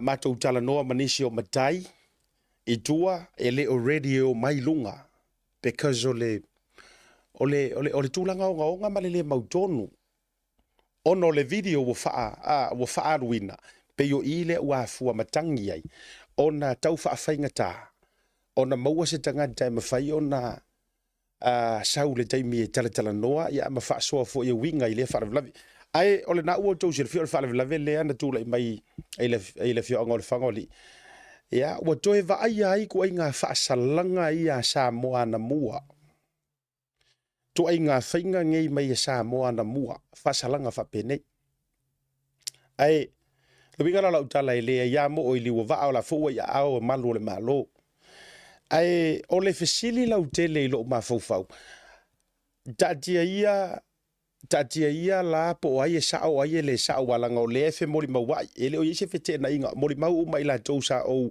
fa soa tu yai nai matai makai o le ainga o si tamasia na tupu e fa lave e o fo I makai o le fio anga e au ngai tasi alo la tou ta ofi I le mafuanga e kasi alo la kou ka ofi le mafuanga a be mai ai ona o le ai tu I o le tamantu low e ai mai se foi ia o le lako maunga ua le mawhai e ngu ure o ngaonga ia fese I male sosoani ia au na le tua ai o le mea lau walunga o te fia ta watu o le mea lau walunga o te fia ta watu e le yoki sesi wa o ngai vaenga I e tilo ai fo ia mai so le antatou faso ai mua e le ifasi o kia esko inga le kulou la vale ngana ele yoti ai sesi ele yoki ele fisosoangi ele yoki ai sesi orangu so ele la sesi o mau so ifua o ma vono o tau vange a kua meia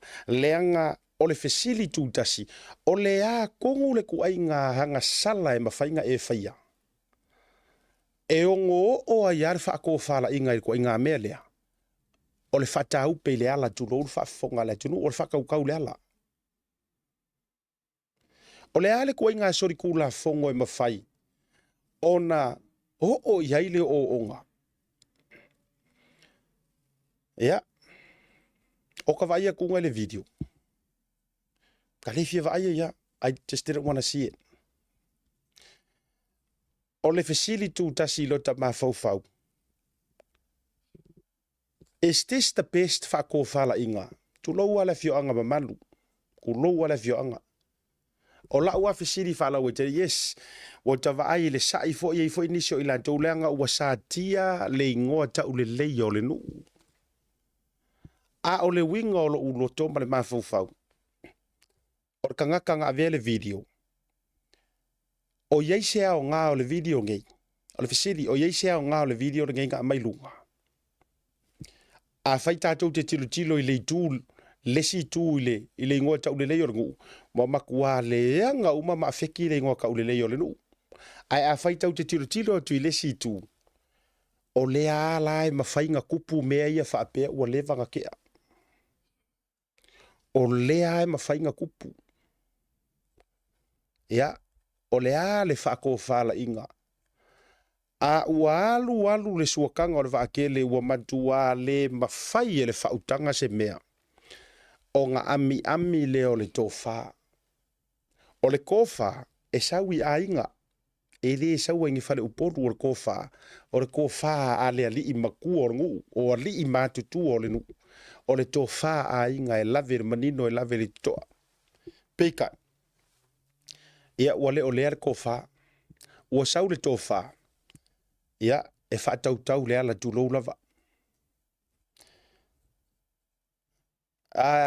Walanga ai finga ngalo ese.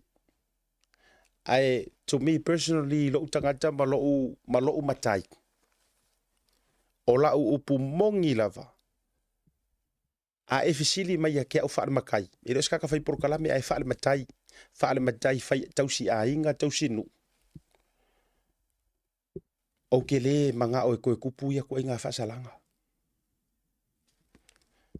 E le tatau o na tātou to e whaia ngei whaasalanga whaapea. Yes. E le kakau o ngā kākou koe o i ngei whaasalanga. Leanga a whai o le kala le lei, o le aunga lea o lo tātou whaasino manga i le ngei lalolangi kākou ke iai. E ka umai iai.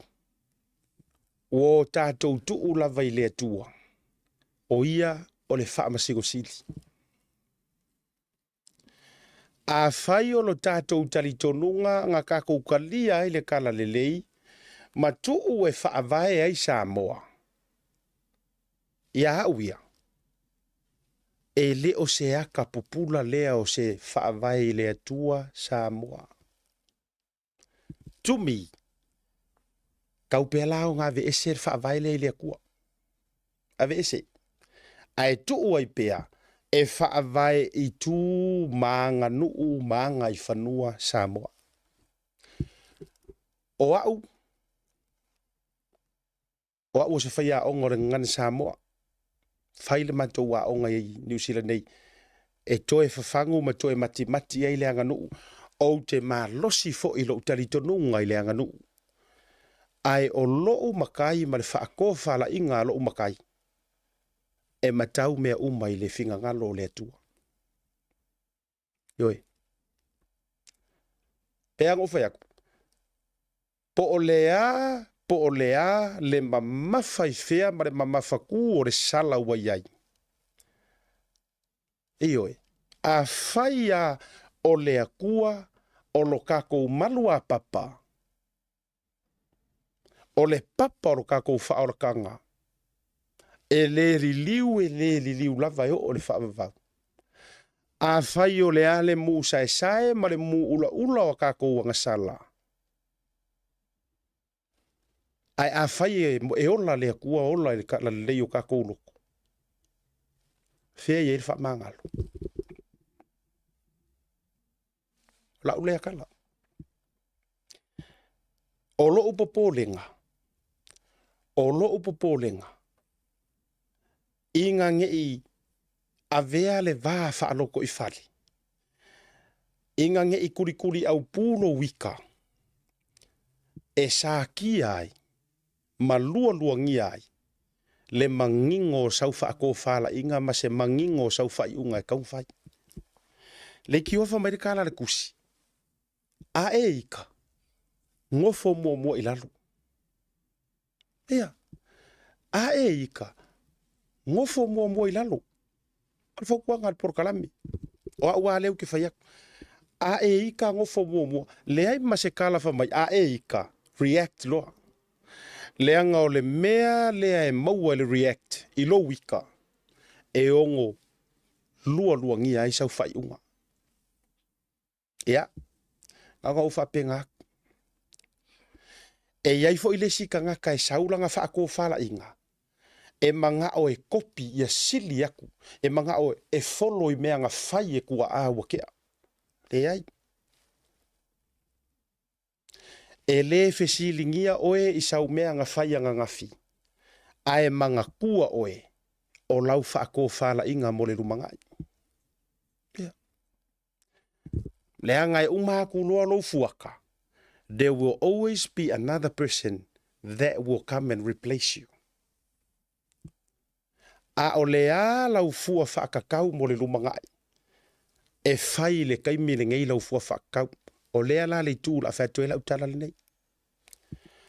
Ka lofa I whāngau, ka lofa I alo ma whāngau, e le I soifua mai.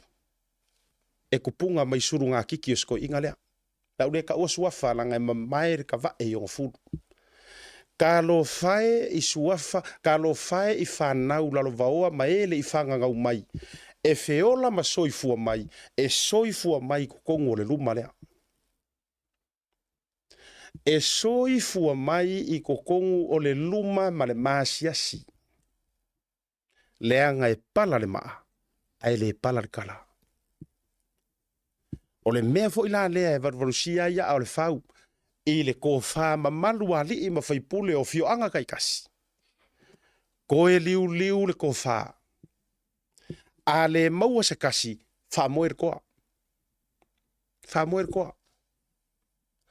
Aua nge I whaua so tau fina ngalo ma le tō wha I lunga o le ita, ma le sai o le loko.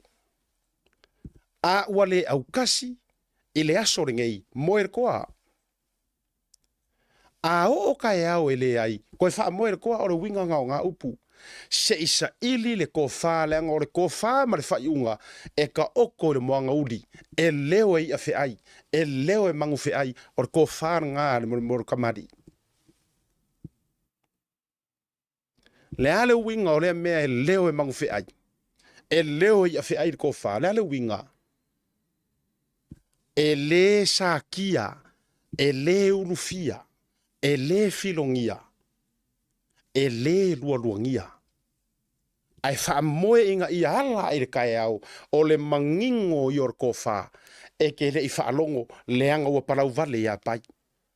Leanga ua laika oko le leia ki oe, oe le kamali, oe le kangaka lea la awhai le decision.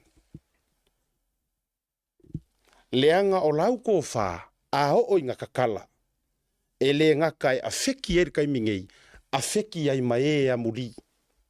Ala lea. Ala lea ua kula I mai.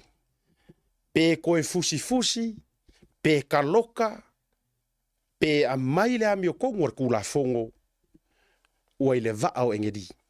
E kangi fua, a ua masaa le puvai. Ka lofa I le I soifua mai, ma whangau e kupunga mai lea kama. E o mai le soifuanga ngei, ua valo valo ia. Na on ka kia kwa penga. E o mai le soifuanga ngei, ua valo valo ia. Ka lofa ua afeki a koa, lesi vaenga kele o lo lato soifua ma lo lako wola mai. Kalu le ko whale ang kakala. Ia. Kuaku ia aor kula fongo. Ai o lau kakalo. Kaku kakalo mo le whangaori I kaku kakalo mo sikamasia. Tātou te talo ia iei le file mu o le kua. Kaku kakalo ia aua nge I moe moe ka ala e ngei mea. Ua vā le ngofo le lei o sa maunga ma le whangaori. Le anga e kasia. Ke le au ka la ngafa, ke le au ka lalo to ala whanau tu loula va paolo ma ngafa siri langi e meise o le fioanga. Ai matua umala malama le leia I le afuanga. Nga ko kofi ia li I e oe. Ma le mafuanga nga suia I le suaforingu. Suia ma ia maunga loa. Suia mai le suaforingu u ia maunga loa. Ai ko kofi er ko inga langa whangau. Se ei. E whai o kou. Ma le whanga e saufa whai. Ma susu ma awhiwhio ai ali. Ioi. Nga o whai aku whapenga. Ia e hao ngā mō kai au. Maua lok wha maa ngalo. O ka vai aku ko kele o lai pi e sai. A whai fo o le te mai mua mai ai. Yes. E sao. Wa se ser ko inga. Wa se se pai ma la whai. Ai o le winga o la te tala. O le whaasalanga le nga whai. O le whaasalanga. E o le leo ngaonga o le mea nga whai. e justify ai ko inga fasalanga. Ele ia se si fasalanga. Ele ia se si fasalanga me fainga fai. A fai wale ai. Ya. Longo winga ua po le nu. Ua po sa moa. Pei ora upua ngasa ungo ile fionga ile fo ma yor fa ko fa mangingo ya fangafi. A wale ai se ngana, wale ai se nganu. A wale ai ro se nganu. Ona po leo le nu. E fa pe umar melea. Ya. Pokala mena le vanga fia fia le tatu fa tala noanga muli lea ya fa tala noanga masani lava. Ya mai le tatu universal church. Ile ni vanga le fia fia. Ese le onga ese le maale ale ese le loloko. A wale tau mataulu ya le fasoa ma le tualalu. Koe fa fo mai. Koe fa fo mai lava ya taita. A wa fo ine i sa ile to fa ma le utanga le pai o le fioanga. Taritonu o le ale manunu le toau ma le nofo le lei o le sa maunga ma le fanga o li. Ia, a wafo ile puipuinga. Fautanga soalo. Fautanga ia to al tai. Ina ia whainga dali e te tausi. Ia, ali e le fanga. Mau le file mu o le tua i le fioanga. Mau le file mu o le tua.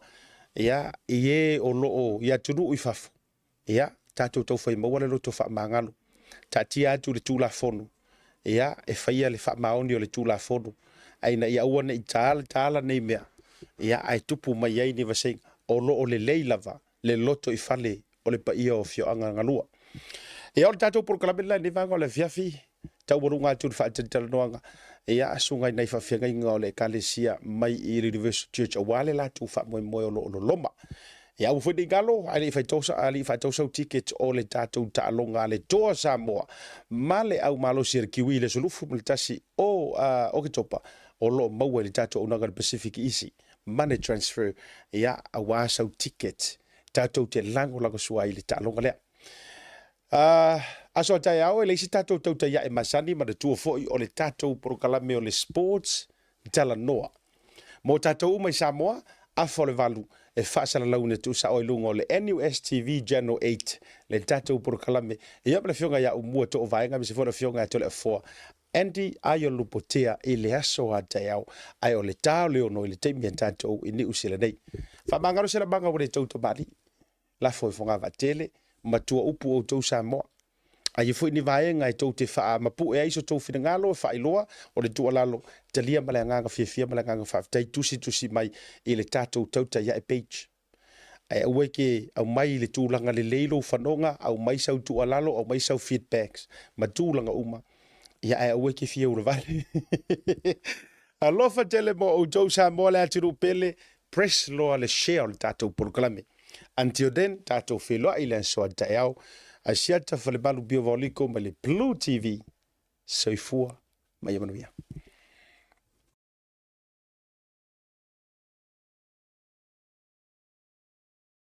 ia mo tu swata u whapena on tau whiangai ai i le tautua a le Bluwave TV o awina tuai le Neipo Kalame matango fie o le TAUTAI A'E.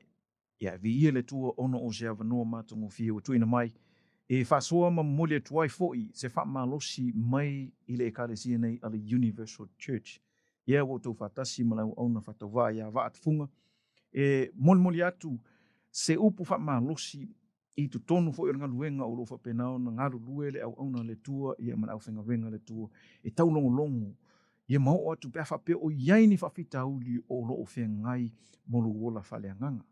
Ia, au le nei tū la o te whiwhia whalau ilo atu le Universal Church ma Paul Kalame ua whaatatitia i le vai aso asau nei au loma o le ai o le vai aso muli nei o le taimili nei o lo whaasala lau ma losi tuai ia le sauninga lea le awhaia o le all answer event ia po tali uma so o se tali o lo e mana umia o le event lea e te tau o na oane e misia lea le awhaia lea i Manukau e le Dewdrop Center i Manukau ai o le event lea e tele mea o le a tutupu ai tutonu o le sauninga lea. O le a e tau au inai le sua ua uma na whapa iaina mai Israelu. Ai le ngata i lea. O le atau nuu mai ai, o le a whaau whale nai, le whaatusa o le atola au o le tua. Di tiro fo le fionga pa ia le tua. Te tonu e mantua ia le tina ia hana. Ioi. Hana o le tina e pā. E le whanau.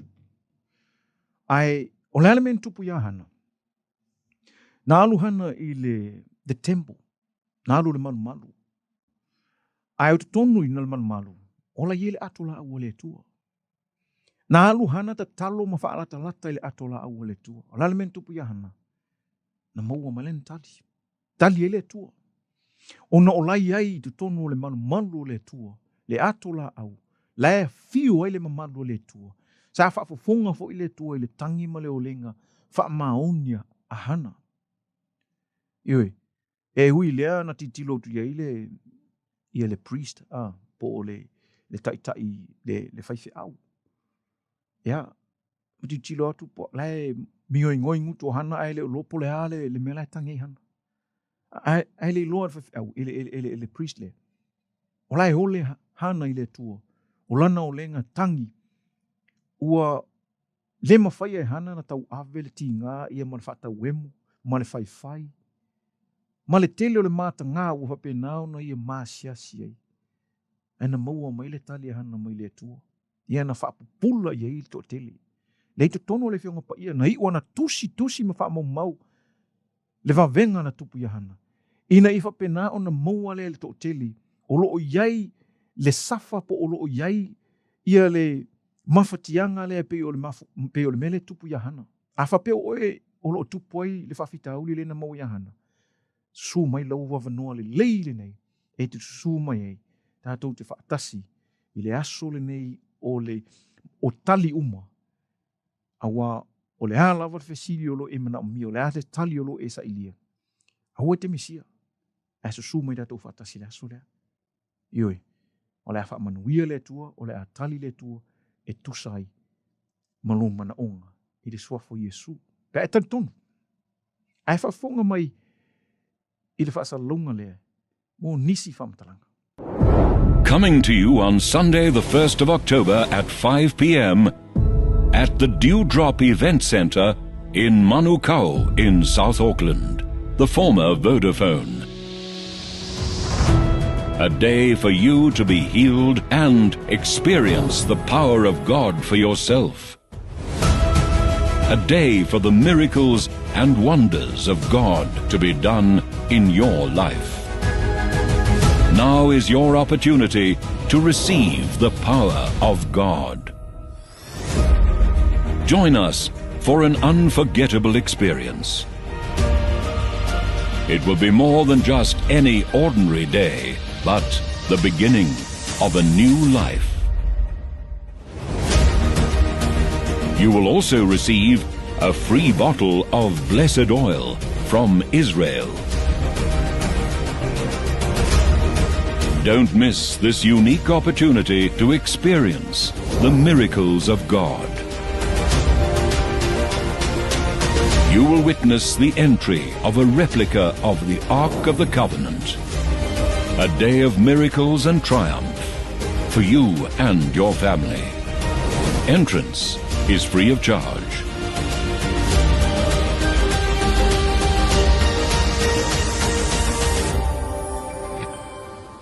Io ia na wasi sila ni iai i le no fuanga i whatino ai. So, o lalo o lo whaasalau o lo whaali atu le QR code. Ai mana o le stala lo no fua. Ia po fia niso lo wainga. Taimine i tauna le stala. Ngā le scanna le QR code. Ia, ona whapena lea, ona e alu e whatumu ia le form. Tusi lo ingoa. Ia o lau email, o lau telefoni. Ia, peto fia lava nu mela lo wainga. Taimine tauna le skala maua le vanua nei. Te iwa tumu, ia le maua sena fua. Ma, a e fia maua, o le whangso au foi. O lau whangso au. E maua fua. Ai, na o oe e me whai ona e alu te tonu. A le skala lo fua. Ona maua le lo whangso au. Wau te tonu o le mea le a whai le event. e tu inatu e tu awa tu ai lo au lo fang suau e mo fua pe afa pe le stala no fo te la tu o na mo le lo fang suau yo a wona imisia le stala te minei manu o mo le no e le soa fo Yesu ai fa fonga mai i le tautinonga po se moni mau fo se tasi fo i hanga na mo le tali i le event ia po o le event na fai mumua sa su mel tangata le fa pena na mo le tali sa tau sa ili fa manu ye le tu ai fa fonga mai le i le tautinonga le Salafalava Samoa o Lo'ingoa o Eseta. Ai o tele i ulu fale mai i le Universal Church. Sa whapea ona whia ngai o ma telo whawhita uli tono lo ainga i la whanau. Ia whapea foi o na lavea foi a o male se tasi o le whanau i mai o le tino. O le utama na laiuna o la asia mai le Universal Church. O na sa yaini whawhita uli a te ia.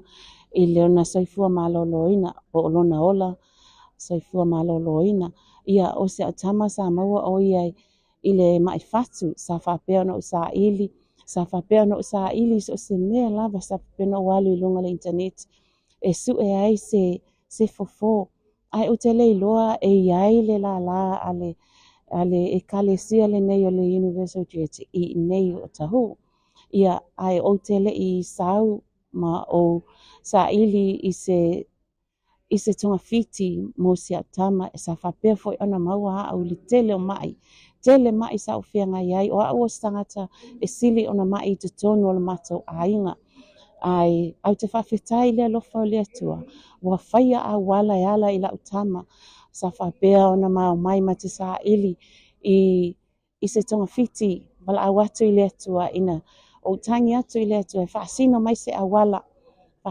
se awala le lei mo au e mawhai ai ona malolo se atama ona o le tele o whawhita au sa whapea ona whai mai tangata o te alu sa ili fofo i tua e fofo i taulasea so sa whapea ona mato o le ai lava se swinga toi lava ina o mai le ola se atama se o le ala lea na lai na mato ulu fale mai te tono le Universal Church i o tau i le lua afe ma le iva sa matou awai te tono le ekalesia. E o mai la li taimi nei, o te whawhitai lea tua, e vivi whai ia e lo loto i lea tua, ua whapea o na manuia o ia, ua matua nei, ua whaingaluenga, e o whaia te au ua le aise mai. Vi ia lea li i whawhitai tele lea tua, whawhitai sa moa mo loto awai mai, ia whafo ile vi inga ia te ia. Nei la o te wala au ina tuai, ma le whaalo ia te o tau, si o atinu upele wai ie o fia maua se fisosoani mali o mai tala mai au o lo iai le tali mo tatou i le aso mua o ke topa i le lima i le afiafi mali o mai matala au mai tatou au wai i nei i le mele sa iai le Vodafone mua ia o na la fa iai la matou event ia e te whapea na receive na e tau au ina le sua au o man whapa ia ina whapea foi ona e pa iatu i le ato la aua le atua. Ia e whapea na sui ailo o langa i le sua foi Yesu Keriso o te whai aile nei mo mau ma le anganga whaftai lava. Amen, amen. ia le nā o e whaafonga ane i le tautinonga se tasi ua whamanui i le tua o e le te mana o mia se tali au e te whaatali au e te whaapea o se i o le vai aso lea ua leo te lese taimi, o le aso sa nei, lima i le afiafi. Aua e te misia, lima i le afiafi, tā penga le leilo ainga, a whapena e alu le lotu le tai au. Aua e ni iaise me whaavelawe, ia tā penga, ia e nofo le lei e pukulo wa manoa, ma tuuro taimi. Aua ne e misia i le lima le afiafi. Tātou te whaatasia i le sauninga le ia, aua ne e misia. Pio ne e whaafonga i le tali le tua na whaia i nei i le tele o tangata malato moni mau. Whaamanuinga le tua. Whapenau na whaia i le tua i lo langa. Ai aua la nei e misia. Ai susu mai tātou te whaatasi. Ia au te tautonu ua e ia se tali o te tautonu ua e maua foi.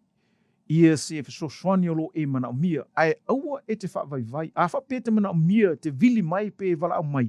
Vili mai le numela o lua tasi, lima o tasi, lua fitu tasi. Mo nisi whaamatalanga pe whape te whia i loa atili le aso le event ia male no whanga pe afa pe tele o mamalama i le tele o mea o loo whaalia atu. Ia au te tatonu, i lo se mea tau wha mamalama o e loma si le fio oe leo lo e fio ma e papa au nei New Zealand, whaingo fio na e maua o lo i tono mantukau. Ia i le Dewdrop Center o le a whaatino e tato event.